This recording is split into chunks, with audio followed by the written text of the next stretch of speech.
चलिए अब आगे देखते हैं। आगे है फंडामेंटल राइट्स ऑफ फॉरेनर्स। तो इस टेबल में एक बहुत अच्छे तरीके से कैटेगराइज किया गया है कि कौन सा फंडामेंटल राइट सिर्फ सिटीजन्स के लिए है और फॉरेनर्स के नहीं है, और दूसरा सेक्शन बताता है कि कौन कौन से फंडामेंटल राइट दोनों लोगों के लिए है, सिटीजन्स एंड फॉरेनर्स दोनों के लिए। सिर्फ एक्सेप्ट इनेमी एलियंस, उनके लिए तो कुछ नहीं है। ठीक है, तो देखते हैं। पहले देखेंगे only for citizens and not to foreigners. Article 15, prohibition of discrimination on the grounds of religion, race, caste, sex और प्लेस ऑफ बर्थ। ये ओनली फॉर सिटीजन्स हैं, फॉरेनर्स को ये नहीं मिलता है।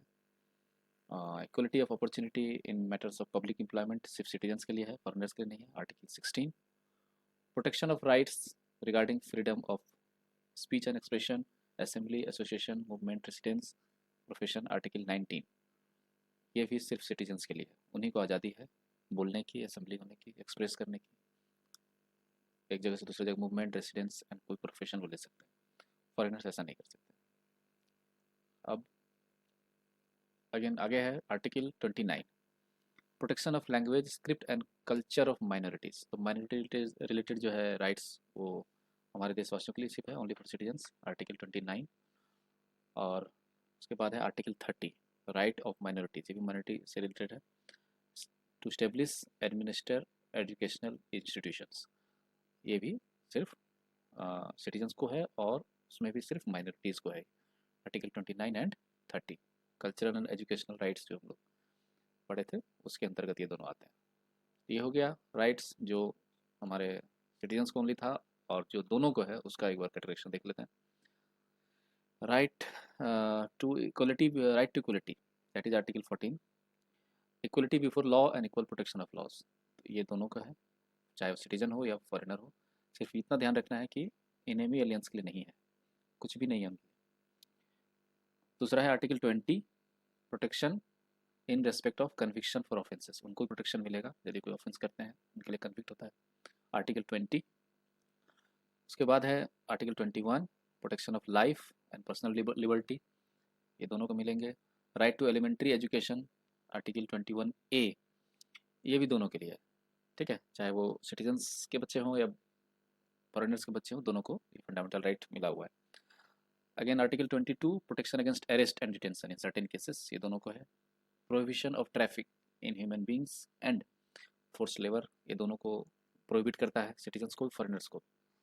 मानव तस्करी सिटीजन्स भी नहीं कर सकते हैं, फोर्स लेबर सिटीजन्स भी नहीं करते हैं, और ये दोनों चीज़ फॉरेनर्स भी नहीं कर सकते हैं। Article 23, article 24, prohibition of employment of children in factories, दोनों तरह के लोग नहीं कर सकते। Freedom of conscience and free profession, practice and propagation of religion, article 25, ये दोनों लोग कर सकते हैं, मतलब रिलीजन के प्रति है ये, practice and propagation of religion. ठीक है, दोनों, इसलिए आप क्रिश्चियन मिशनरीज को देखेंगे कि वो वर्क करती है इंडिया में, उनको भी ये फंडामेंटल राइट मिला हुआ है, आर्टिकल 25। और उसके बाद है article 26, freedom to manage religious affairs, तो रिलीजन लेके दूसरा ये हो गया, ये भी है। Freedom from payment of taxes और प्रमोशन ऑफ एनी रिलीजन, यदि फॉरेनर्स भी चाहते हैं कि हम कोई रिलीजन को प्रमोट करें तो उनको भी टैक्स फ्री है इंडिया में, आर्टिकल 27। एंड आर्टिकल 28, कि आप कोई भी रिलीजियस इंस्ट्रक्शंस अटेंड कर सकते हैं, वर्शिप कर सकते हैं इन सर्टेन एजुकेशनल इंस्टीट्यूशंस। तो आर्टिकल 28 मतलब सब है ना, रिलीजियस रिलेटेड फ्रीडम दोनों को है, सिटीजन को भी, फॉरेनर को भी। अब आगे चलते हैं और रिवाइज कर लेते हैं। सिर्फ सिटीजन्स को मिला हुआ है आर्टिकल 15, 16, 19, 29 एंड 30। जो दोनों को मिला हुआ है वो है 14, 20, 21, 21A, 22, 23, 24, 25, 26, 27 और 28 लगातार। ठीक है, और उसके बाद 29, 30 ओनली फॉर सिटीजन्स, इसे याद रखें। उसके बाद 31 तो आप देख ही चुके हैं, 32, 33, 34, 35 का एक आइडिया हमें मिल चुका है। अब हम स्टार्ट करते हैं पहला fundamental right, right to equality. इसमें फर्स्ट है equality before law and equal protection of laws, article 40 पहला। तो स्टेट आर्टिकल 14 के अंतर्गत डिनाई नहीं करेगा किसी भी व्यक्ति को, क्या, इक्वलिटी बिफोर लॉ, कानून के सामने आप बराबर हैं, एंड और the equal protection of laws within the territory of India, मतलब आप कानून के बराबर प्रोटेक्शन में रहेंगे और कानून आपके लिए बराबर है, सबके लिए बराबर है। आर्टिकल 14 याद करिए, it is for both citizens and foreigners, ये लिखा गया है। और पर्सन में इंक्लूड होता है legal persons also, that is statutory corporations, companies, registered societies और any other type of legal person. Legal person सिर्फ व्यक्ति नहीं, कोई कंपनी, कॉर्पोरेशन, सोसाइटी भी इसके अंतर्गत आता है, पर्सन जो वर्ड बताया गया। अब कॉन्सेप्ट इक्वलिटी बिफोर लॉ, इसका ब्रिटिश ओरिजिन है, और जो सेकंड पार्ट है इक्वल प्रोटेक्शन ऑफ लॉज, इसका अमेरिकन ओरिजिन है, अमेरिकन कॉन्स्टिट्यूशन से लिया गया है। तो फर्स्ट कॉन्सेप्ट क्या कहता है, इक्वलिटी बिफोर लॉ क्या कहता है? इक्वलिटी बिफोर लॉ मतलब लॉ के सामने आप सब बराबर हैं, और इसका मतलब ये हुआ कि स्पेशल प्रिविलेज का एब्सेंस है, किसी के फेवर में कोई भी स्पेशल प्रिविलेज नहीं दिया जाएगा। सभी लोग जो है वो ऑर्डिनरी लॉ, जो है हमारा धरती का ऑर्डिनरी लॉ, इंडिया का जो ऑर्डिनरी लॉ कोर्ट्स हैं, इनके सामने सभी बराबर है, सभी को बराबरी तौर पर पेश किया जाता है। कोई भी पर्सन, चाहे वो गरीब हो, है ना, ऊंचा हो, नीचा हो, ऑफिशियल हो, नॉन ऑफिशियल हो, है ना, कोई भी पर्सन कानून से ऊपर नहीं है। ठीक है, equal protection of equality before law, ये इससे हमारा ये कॉन्सेप्ट समझ में आता है। सेकंड कॉन्सेप्ट है इक्वल प्रोटेक्शन ऑफ लॉज, जो अमेरिका से लिया गया है। इसका मतलब है इक्वल प्रोटेक्शन, मतलब आपको बराबर प्रोटेक्शन मिलेगा सभी को, equality of treatment under equal circumstances. Circumstances equal है, ट्रीटमेंट भी आपको इक्वल मिलेगा, सेम सर्कमस्टांसेस सेम ट्रीटमेंट। ठीक है, और चाहे आपको प्रिविलेजेस दिया जाए तो सबको दिया जाएगा, या लाइबिलिटीज़ इम्पोज करेगा कानून तो सबको करेगा। मतलब यही हुआ, प्रिविलेजेस हो लाइबिलिटीज़ हो, दोनों सेंस में, पॉजिटिव एंड निगेटिव, दोनों में बराबरी रहेगी, किसी भी तरह का भेदभाव नहीं होगा। और यदि पर्सन्स जो सिमिलर सिचुएशन में हैं तो उन पर सेम लॉज का एप्लीकेशन सिमिलर फैशन में होगा। तो ये डिनोट करता है इक्वल प्रोटेक्शन ऑफ लॉज। इसी तरह से आगे और क्लियर करते हैं इसको, like should be treated alike. Like मतलब एक तरह के लोग को ट्रीट किया जाएगा अलाइक, एक जैसे, विदाउट एनी डिस्क्रिमिनेशन। ठीक है, तो पहला जो है ना, equality before law, former is a negative concept while equal protection of laws is a positive concept. ठीक है, अब है, लेकिन दोनों का मकसद एक ही है, दोनों को स्टेब्लिश किया जाता है दोनों की मदद से, equality of legal status, opportunity and justice. Supreme court का ये कहना है कि जहाँ पर इक्वल्स एक तरह के लोग और कुछ अलग तरह के लोग अनइक्वल्स, उनको डिफरेंटली ट्रीट करना जरूरी होता है, वहाँ पे आर्टिकल 14 अप्लाई नहीं होगा। ठीक है, आर्टिकल 14 इस चीज़ की छूट देती है, और क्लास लेजिस्लेशन को तो आर्टिकल 14 प्रोहिबिट करती है कि आप क्लास के आधार पर लेजिस्लेशन नहीं कर सकते हैं, लेकिन साथ साथ परमिट करती है reasonable classification of person, object, transactions by the law. कानून के आधार पे आप कुछ रीजनेबल क्लासिफिकेशंस कर सकते हैं। ठीक है, क्लासिफिकेशंस मनमाना नहीं होना चाहिए, ठीक है, उसका आधार सही होना चाहिए। ठीक, और ये बेस्ट होना चाहिए, समझदारी से किया हुआ, और पर्याप्त तौर पर जितना ज़रूरत है उतने हिसाब से ही क्लासिफिकेशन लोगों की होनी चाहिए। तो ये एक्सेप्शन है आर्टिकल 14 का, हर फंडामेंटल राइट में कुछ ना कुछ एक्सेप्शन है, और वो जरूरी भी है ना। इट इज़, कहा था ना, इट इज़ नॉट सेंक्रोसैंक्ट, ठीक है, एंड नॉट परमानेंट। ठीक, तो और इट इज़ नॉट एब्सोल्यूट, ये सब वर्ड इसीलिए ये रीजनेबल रेस्ट्रिक्शन को ही डिस्क्राइब कर रहा है। तो जैसे कि जनरल कैटेगरी के लोग, कुछ SC ST कैटेगरी के लोग, इकोनॉमिकली बैकवर्ड क्लासेस, इस तरह क्लासिफिकेशन कुछ किया गया, वहाँ पे थोड़ा सा डिफरेंटली ट्रीट होता है, लेकिन कोई ये नहीं कर सकता कि वी आर, मतलब कि there is right to equality, equality before law, equal protection of law, ये दवा वहाँ पे तो आर्टिकल 14 वहाँ लागू नहीं होता है, क्योंकि वो कानूनी तौर पे किया गया है वो। ठीक है ना, वहाँ पे सुप्रीम कोर्ट ने कहा कि आर्टिकल 14 डज नॉट अप्लाई। अब आगे चलते हैं, रूल ऑफ लॉ, एक कॉन्सेप्ट है इक्वलिटी बिफोर लॉ। ठीक है, ये किसका हिस्सा है, रूल ऑफ लॉ? किसने इसको उछाला था इस थ्योरी को? A V डाइसे, ब्रिटिश ज्यूरिस्ट थे, उन्होंने इस कॉन्सेप्ट को दिया था रूल ऑफ लॉ।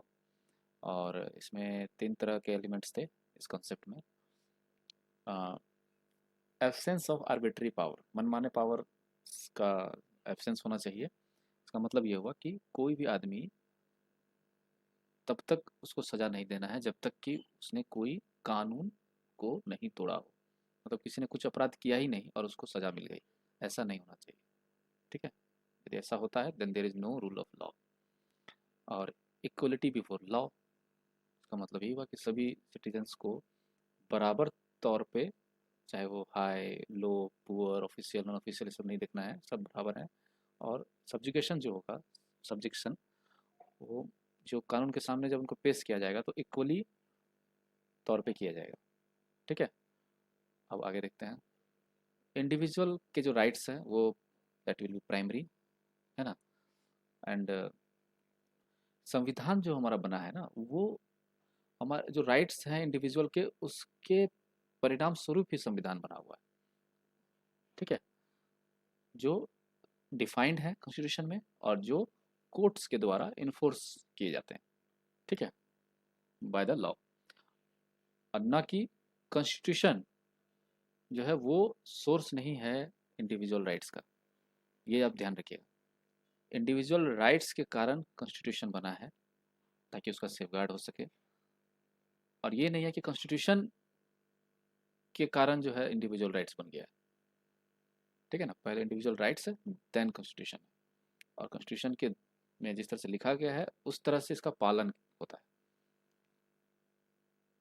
तो यहाँ पे 3 एलिमेंट्स थे, ये रूल ऑफ लॉ जो एवी डायसन ने propound किया था। तो 3 में से पहले 2 जो है फर्स्ट और सेकेंड, वो एप्लीकेबल हैं हमारे इंडियन सिस्टम। पहला एब्सेंस ऑफ आर्बिट्रेरी पावर, और दूसरा इक्वलिटी बिफोर लॉ। देखिए, पहला एब्सेंस ऑफ आर्बिट्रेरी पावर और दूसरा इक्वलिटी बिफोर लॉ, ये दोनों जो है ये इंडियन सिस्टम में अडॉप्टेड है। लेकिन तीसरा जो है ना, कॉन्स्टिट्यूशन जो है वो राइट्स ऑफ द इंडिविजुअल का परिणाम है, और कॉन्स्टिट्यूशन सोर्स नहीं है इंडिविजुअल राइट्स का, ये इंडियन सिस्टम में नहीं है, नॉट द थर्ड वन। ठीक है, मतलब है कि इंडियन कॉन्स्टिट्यूशन में जो है, कॉन्स्टिट्यूशन ही सोर्स है इंडिविजुअल राइट्स का। क्या क्या इंडिविजुअल राइट्स हमारे सिटीजन को मिलना चाहिए वो कॉन्स्टिट्यूशन में लिखा हुआ है, और उसके थ्रू ही हमें मिलता है। जो लिखा हुआ है वो मिलता है, जो नहीं लिखा हुआ है नहीं मिलता है। सोर्स हो गया कॉन्स्टिट्यूशन। तो इंडियन सिस्टम में अलग है, और जो अमेरिकन कॉन्स्टिट्यूशन है उसमें अलग। सुप्रीम कोर्ट ने हेल्ड किया है कि रूल ऑफ लॉ जो है ना, जो हमारा आर्टिकल 14 में हमारा एम्बॉडीड है, वो उसको बेसिक फीचर माना है। आर्टिकल रूल ऑफ लॉ, ठीक है, एम्बॉडीड इन आर्टिकल 14, ये क्या है, basic feature of the constitution माना गया है।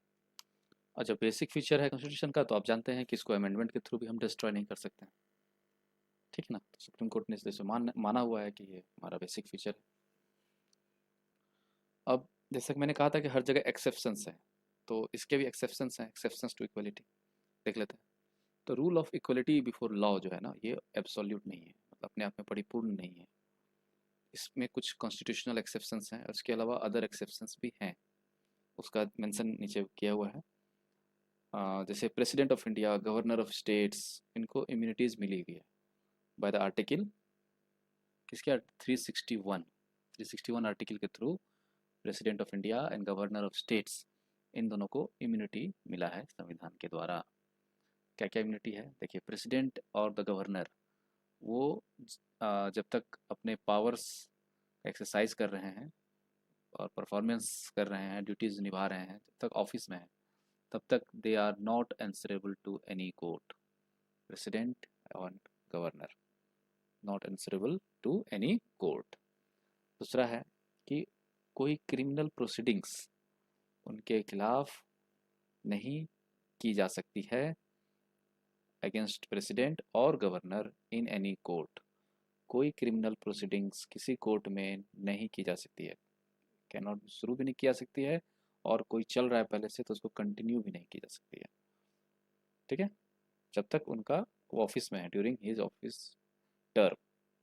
ठीक, नो प्रोसेस फॉर अरेस्ट और इम्प्रिजनमेंट, उनको अरेस्ट करने के लिए और इम्प्रिजनमेंट करने के लिए कोई भी कार्यवाही नहीं की जा सकती है प्रेसिडेंट और द गवर्नर, ठीक है, कोर्ट के द्वारा during his term of office, ठीक है। No civil proceedings, criminal proceeding भी नहीं और सिविल प्रोसीडिंग भी नहीं की जा सकती अगेंस्ट द प्रेसिडेंट और गवर्नर, जब तक वो अपने ऑफिस में है किसी भी कोर्ट के द्वारा नहीं की जा सकती है ना। और तो इसमें क्या करना है, इसमें आ, चाहे उसने कोई सिविल प्रोसीडिंग्स हो जो उनके पद ग्रहण के पहले का हो या बाद का हो, ठीक है। तो इसमें पहले आपको एक नोटिस देना है उनको सिविल प्रोसीडिंग्स के लिए, क्रिमिनल तो हो ही नहीं सकती। सिविल प्रोसीडिंग का एक प्रोसीजर है कि आपको पहले नोटिस देना है, नोटिस जब उनको डिलीवर हो जाएगा तो उसके बाद 2 महीने का पीरियड जब एक्सपायर करेगा नोटिस देने के बाद, तो उसके बाद ही कोई सिविल प्रोसीडिंग्स हो सकती है, ठीक है। तो until the expiration of 2 months next after the notice, ये ध्यान रखिएगा, ये एक्सेप्शन है इसमें, ठीक है। तुरंत कार्रवाई नहीं होगी, क्रिमिनल प्रोसीडिंग तो होगी ही नहीं, अरेस्ट इम्प्रिजनमेंट तो होगा ही नहीं, ठीक। कोई इसको कोर्ट में नहीं उनको बुला सकता है कि आप कोर्ट में आइए हाजिरी दीजिए, ये सब नहीं होगा, कोई प्रोसीडिंग्स नहीं होगा। ये तो था प्रेसिडेंट और गवर्नर के रिलेटेड एक्सेप्शंस। अब मीडिया के अ, या कोई आदमी है सपोज, तो वो कुछ न्यूज़पेपर में पब्लिश करता है या रेडियो पे कुछ ये एयर होता है या टेलीविज़न पे एयर होता है, तो उसकी जो रिपोर्टिंग है वो पर्याप्त मात्रा में या संतोषजनक रिपोर्टिंग है, ट्रू रिपोर्टिंग है। इन ट्रू रिपोर्टिंग है किस चीज़ की, proceedings of either house of the parliament, Rajya Sabha Lok Sabha, और either house of the state legislature, चाहे वो लेजिस्लेटिव असेंबली हो या लेजिस्लेटिव काउंसिल हो। तो उस पर्सन के खिलाफ कोई भी सिविल या क्रिमिनल प्रोसीडिंग्स किसी कोर्ट में नहीं की जा सकती है, ठीक है। Publications of the publications in A newspaper और बाय रेडियो और टेलीविज़न, तो उनको भी ये मिला हुआ है आर्टिकल 361 ए, ठीक है। आर्टिकल 361 से प्रेसिडेंट और गवर्नर को मिला हुआ है, आर्टिकल 361 ए में मीडिया हाउसेस या पर्सन रिलेटेड टू मीडिया, ठीक है, उनको मिला हुआ है, ठीक। पब्लिकेशन इन न्यूज़पेपर ये वो इसके वजह से। अब है कि कोई एमपी है, ठीक है, तो एमपी को भी प्रोटेक्शन मिला हुआ है with respect to any proceedings in any court, ठीक है। हाँ, और किस चीज़ के लिए, इन रेस्पेक्ट ऑफ कुछ भी चीज़ उसने कहा हो या कहीं किसी भी चीज़ का वोटिंग किया हो इन द पार्लियामेंट, पार्लियामेंट में कुछ कहा हो या पार्लियामेंट में वोटिंग में वोटिंग दिया हो, तो या किसी कमेटी में ही कुछ कहा हो या वोटिंग किया हो, तो उस आधार पे एमपी को के खिलाफ कोई प्रोसीडिंग्स नहीं चलाई जा सकती है। तो एमपी को, मेंबर ऑफ पार्लियामेंट को मिला हुआ है आर्टिकल 105, है ना, ठीक है। अब है कि उसी तरह से member of legislature of state को भी मिला हुआ है, सेम थिंग, कुछ उसने कहा हो या वोट किया हो, ठीक है, इन द लेजिस्लेचर और एनी कमिटी, तो उसके खिलाफ कोई भी प्रोसीडिंग्स किसी भी कोर्ट में नहीं चलाई जा सकती है, आर्टिकल 194। और आर्टिकल 31C, वो तो एक्सेप्शन है आर्टिकल 14 का, क्यों, तो आर्टिकल 31C वो एक्सेप्शन है आर्टिकल 14 के लिए। कैसे, कि मान लीजिए कोई कानून बनाया गया, और किस चीज़ के लिए बनाया गया, डायरेक्टिव प्रिंसिपल्स को इम्प्लीमेंट करने के लिए, डायरेक्टिव प्रिंसिपल्स के इम्प्लीमेंटेशन के लिए, और वो कानून बनाया गया इन द क्लॉज बी और क्लॉज बी और क्लॉज सी ऑफ आर्टिकल 39 के अंतर्गत, जो पॉलिसीज़ हैं उसके अंतर्गत डायरेक्टिव प्रिंसिपल्स को इम्प्लीमेंट करने के लिए यदि कोई कानून बनाया जाता है तो उसको हम चैलेंज नहीं कर सकते हैं, किस ग्राउंड पे, कि ये आर्टिकल 14 को वायलेट कर रहा है। तो सुप्रीम कोर्ट ने क्या कहा, सुप्रीम कोर्ट ने कहा कि जहाँ 31C अंदर आता है वहीं पर आर्टिकल 14 बाहर चला जाता है, एक्सेप्शन हो जाता है। तो आर्टिकल 31C का देख लिया। अब मान लीजिए कोई फॉरेन सॉवेनर्स हैं, फॉरेन रूलर्स कोई आते हैं किसी देश के, कोई डिप्लोमेट आ रहे हैं, किसी देश के एम्बेसडर्स हो गए, डिप्लोमेट्स हो गए, कोई भी रूलर आ गया, प्रधानमंत्री, राष्ट्रपति कोई आ गया, तो उनको तो इम्यूनिटी है ना। फॉरेन रूलर्स, एम्बेसडर्स, डिप्लोमेट्स, इन सबको पहले से इम्यूनिटी है फ्रॉम सिविल एंड क्रिमिनल दोनों प्रोसीडिंग से। ठीक है, मान लीजिए उन पर कोई केस कर दिया इंडिया में, तो अब नहीं कि वो कभी आएंगे इंडिया में तो उनके ऊपर जो है कोर्ट उनको बुला लेगी कि भाई आपके खिलाफ केस है हमारे यहाँ, तो उनको इम्यूनिटी है। ठीक है, ऐसा होगा तो फिर आपके यहाँ कोई आएंगे ही नहीं। और यूएनओ और यूएनओ से रिलेटेड जो एजेंसीज हैं, सब एजेंसीज, उनको भी डिप्लोमेटिक इम्यूनिटी मिला हुआ है। ठीक है, तो देख लिया आपने कितने सारे एक्सेप्शंस हैं। अब इसके बाद जो बचा वहाँ पे आप आर्टिकल 14 एंजॉय कर सकते हैं। चलिए अब देखते हैं आर्टिकल 15। ये है prohibition of discrimination on certain grounds. Article 15 कहता है कि state shall not discriminate any citizen, it will not discriminate any citizen. ठीक है, सिटीजन मतलब ये सिर्फ सिटीजन को है, फॉरेनर्स को नहीं है।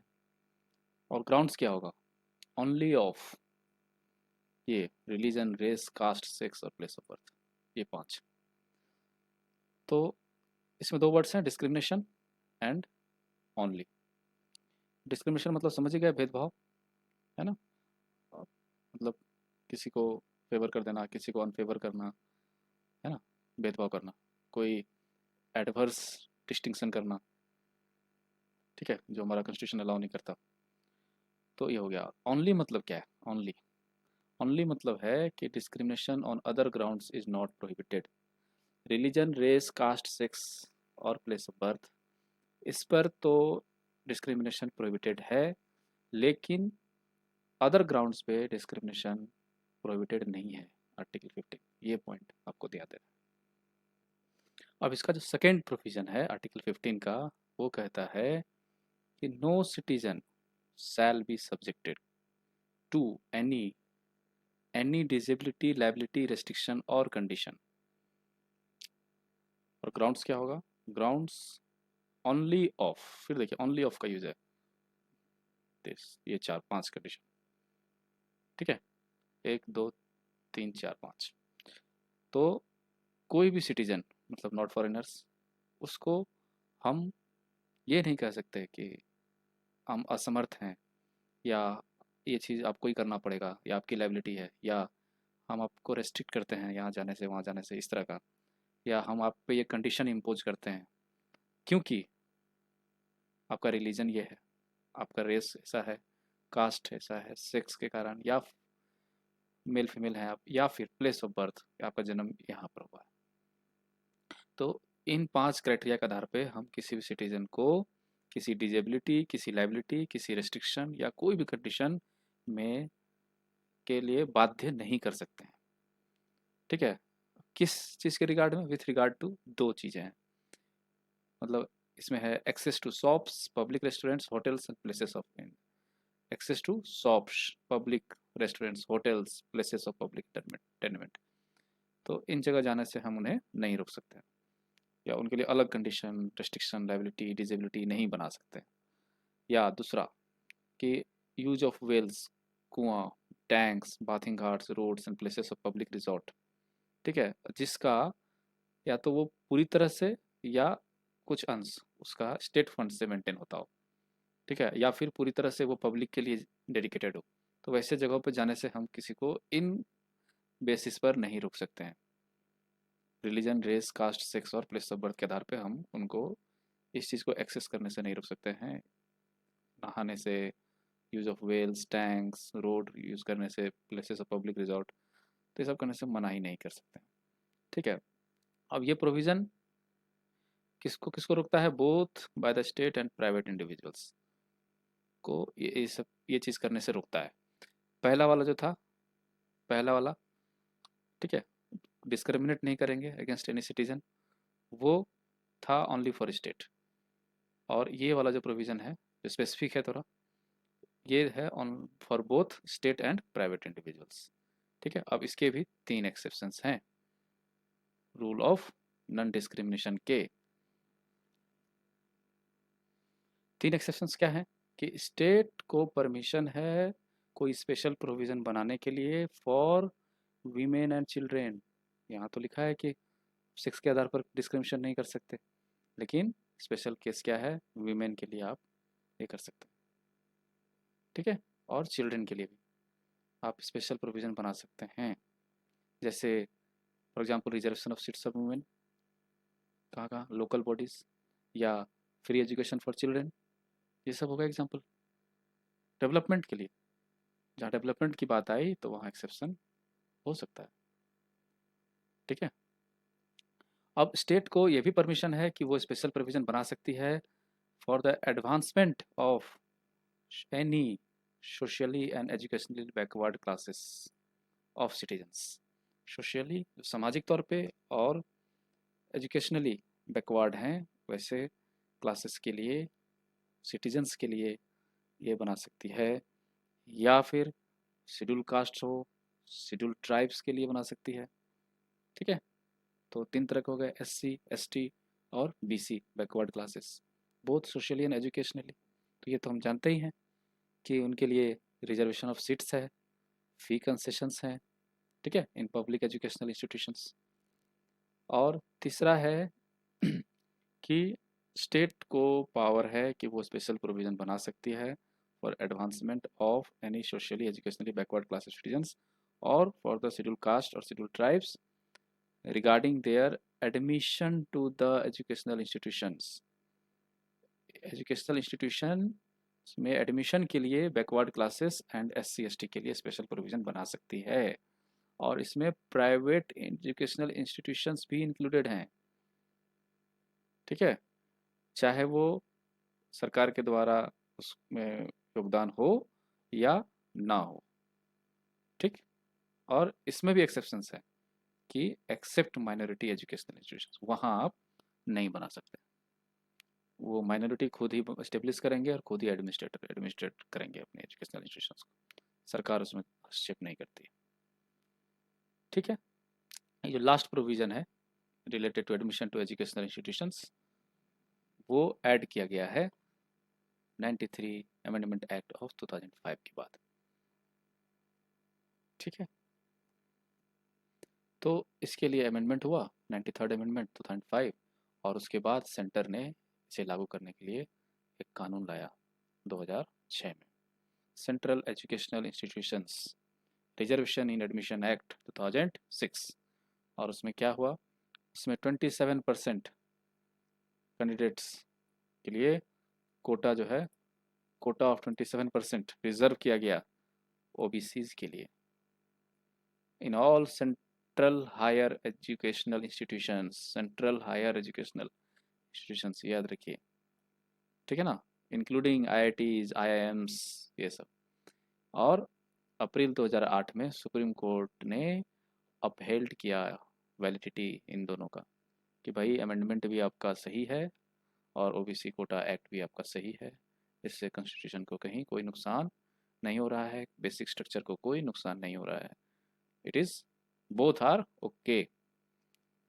तो कोर्ट ने एक डायरेक्शन भी दिया कि भाई एक बात हमारी भी सुन लीजिए कि आप ना ये जो ओबीसीज जो हैं इसमें से एक्सक्लूड कर दीजिए क्रीमी लेयर को। क्रीमी लेयर मतलब मलाईदार लेयर, एडवांस सेक्शंस जो संपन्न हैं, उनकी खोज करिए ओबीसीज में इनकम के आधार पे, है ना, फाइनेंशियली, और उनको क्रीमी लेयर में डालिए और उनको इस सुविधा से वंचित रखिए। जो क्रीमी लेयर के नीचे है वो इस सुविधा का आनंद ले सकते हैं अमॉन्ग द ओबीसीज, ठीक है। इस लॉ को इम्प्लीमेंट करने के दौरान इस चीज़ का ख्याल रखने के लिए सुप्रीम कोर्ट ने कहा। उसके बाद आप जानते ही ओबीसी कोटा में क्रीमी लेयर का डेफिनेशन है। तो देखिए क्रीमी लेयर का क्या डेफिनेशन है। क्रीमी लेयर अमॉन्ग ओबीसीज, उनको क्या होगा, they will not get the quota, will not get the quota benefit.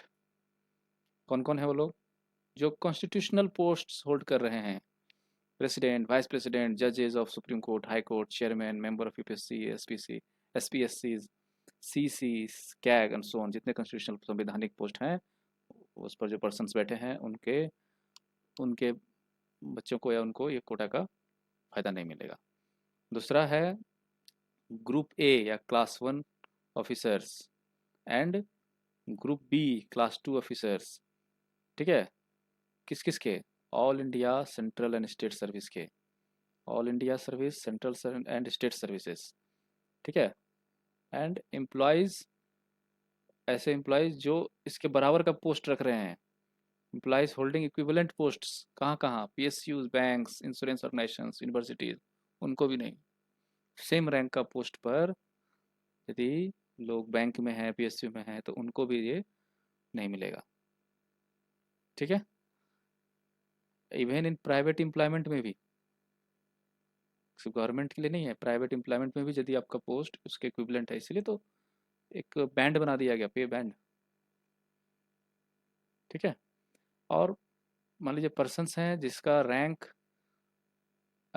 Colonel का रैंक है, rank of colonel and above in the army, या फिर उसी के बराबर के posts, navy, air force, paramilitary force, same equivalent posts इन सारे विंग्स में, उनको भी नहीं मिलेगा। और प्रोफेशनल्स जैसे कि doctors, lawyers, engineers, artists, authors, consultants and so on, इनको भी नहीं मिलेगा। या फिर कुछ पर्सन्स हैं जो इंगेज्ड हैं ट्रेड, बिजनेस एंड इंडस्ट्री में, उनको भी नहीं मिलेगा। या फिर कुछ कोई पीपल है जो एक सर्टेन लिमिट ऑफ लैंड से ज़्यादा होल्ड कर रहे हैं, एग्रीकल्चर लैंड है उनके पास, एक लिमिट्स डिसाइड करेगी सरकार, उससे ज़्यादा। ठीक है, certain limit and vacant land और बिल्डिंग, चाहे एग्रीकल्चरल लैंड हो, वैकेंट लैंड और बिल्डिंग इन अर्बन एरियाज जिसके पास है, उनको भी इसका बेनिफिट नहीं मिलेगा। ठीक, और क्या? Persons having gross annual income more than 6 lakh, या तो 6 लाख हो या फिर उनके पास जो संपत्ति हो वो एग्जेम्पशन लिमिट से ज़्यादा हो, तो उनको भी नहीं मिलेगा। ठीक, 1993 में creamy layer ceiling was introduced, तब 1 लाख था, और धीरे धीरे इसको क्रीमी लेयर को बढ़ा के इसका पैमाना बढ़ाते गया, और अभी 2013 का लेटेस्ट है 6 लाख इन 2013 था। ठीक है, तो साल साल ये 5-5 साल पे ये बढ़ा दिया जाता है। चलिए।